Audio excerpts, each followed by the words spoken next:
जैसा कि आप सबको पता है कि हमने पाइथन की एक मुकम्मल सीरीज स्टार्ट की हुई है कि हमने 1 महीने के अंदर अंदर पूरी पाइथन लैंग्वेज को सीखना है। तो आज उसका लेक्चर 2 होने वाला है। सबसे पहले मैं आपको बता दूं कि लेक्चर 2 इंतहाई इंपॉर्टेंट है, क्योंकि इससे आपकी बेस बनेगी, आपको चीज़ों का पता चलेगा कि हमने करना कैसे है। सबसे पहले हम वो टूल्स इंस्टॉल करेंगे जहाँ पे हम पाइथन का कोड लिखेंगे। इसके अलावा आपको इनपुट आउटपुट करना सिखाऊंगा। वेरिएबल्स क्या होते हैं ये हम डिस्कस करेंगे। तो ये कुछ चीज़ें हैं जो आज के लेक्चर में हम कवर करेंगे। पाइथन के बारे में जो इंट्रोडक्शन था, इसके एडवांटेज क्या थे, हम क्यों पढ़ रहे हैं, ये सारी चीज़ें मैंने अपने लास्ट लेक्चर में आपको बता दी थी। आज के लेक्चर में सबसे पहले हम टूल्स को इंस्टॉल करना सीखते हैं। आपके पास अगर लैपटॉप्स हैं तो मेरे साथ ही अपने वो टूल्स को इंस्टॉल कर लें, क्योंकि ये आपका फर्स्ट स्टेप होने वाला है।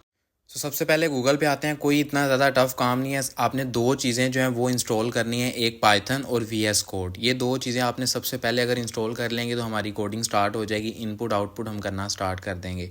पाइथन आप सिंपल लिखेंगे, पाइथन शो होगी, उसको आपने इंस्टॉल कर लेना है। सामने सारा कुछ दिया होगा, जैसे आप मोबाइल पर ऐप इंस्टॉल करते हैं इसी तरह ही है।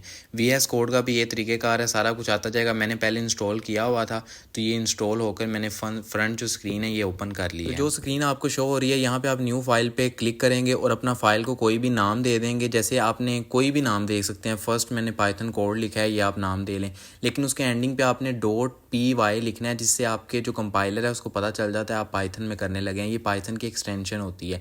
जैसे C++ में कर रहे होंगे तो .cp भी लगा देते हैं, इसमें .py लगाते हैं। तो ये स्टेप बस आपने यहाँ पे याद रखना है। फिर ये सिंपल आपके पास ये स्क्रीन ओपन हो जाएगी। इसके ऊपर आप अपना इनपुट दे रहे होंगे और रन करके आउटपुट आ जाएगा। ये सारे स्टेप्स आप एज इट इज़ देखते जाएं। जब रन किया है तो ये पाइथन डिबगर, ये पाइथन फाइल को आपने सेलेक्ट कर लेना है और फिर इसको रन करना है, क्योंकि ये एक दफ़ा आता है और स्टार्टिंग पे थोड़ा सा होगा, फिर आपको ऐसा ऐसा समझ आ जाएगा।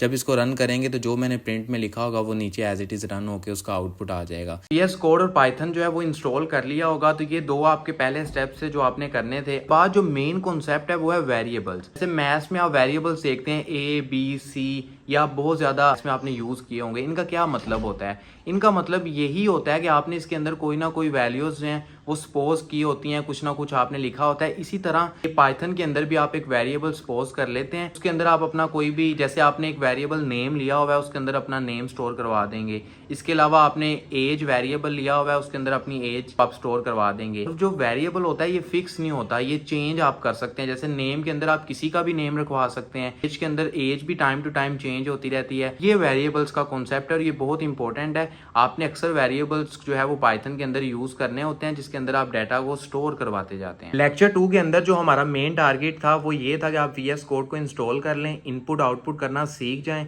इसके अलावा वेरिएबल्स क्या होते हैं वो आपको पता चल जाए, थोड़ा सा प्रोग्रामिंग के बारे में पता चल जाए। तो ये चीज़ें आई होप आपको समझ आ गई होंगी।